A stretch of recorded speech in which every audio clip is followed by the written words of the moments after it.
There's a pack of lies you've been sold about drugs, lies that led you to believe that drugs are the problem, that chemicals are so devilish that if you touch them, you will become an addict and your life will be ruined forever. So we must eradicate illegal drugs and severely punish all who don't cooperate. In America, we've been on that plan since the 1930s. Perhaps the reason why it hasn't worked is that drugs are not the central problem. In a fascinating new book called Chasing the Scream by British journalist Johann Hari, we are reminded that every day in American hospitals, people are given morphine and do not become addicts. In Vietnam, about 20% of the soldiers became heroin addicts. When they went home, 95% of those addicted in Vietnam just stopped using.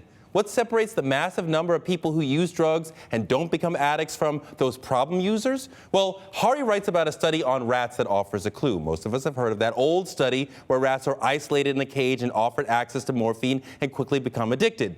But Hari points to a study where rats were put into a large environment with wheels and balls and food and other rats and morphine. Those rats use very little morphine. If they have full lives that they want to be involved in, they don't become addicts. Hari's research finds that what addicts have in common is, quote, horribly disturbed childhoods marked by violent sexual assault or both. Hari quotes the Adverse Childhood Experiences study, which found that, quote, for each traumatic event that happened to a child, they were 2 to 4 times more likely to grow up to become an addicted adult. Child abuse is as likely to cause drug addiction as obesity is to cause heart disease. When we criminalize drug use, we are punishing people for being in pain and trying to medicate themselves, as well as handing control of the massive drug economy over to the most dangerous members of our society.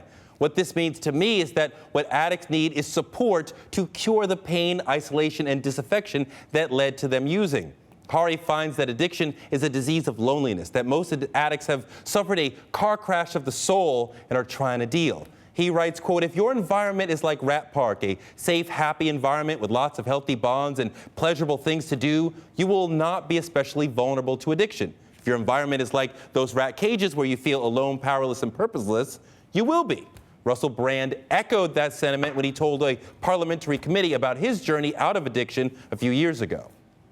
I think what there needs to be is love and compassion to everybody involved. Addicts that get clean at one day at a time through abstinence-based recovery, generally speaking, stop committing crimes. That's better for victims, it's better for the addict, it's better for society.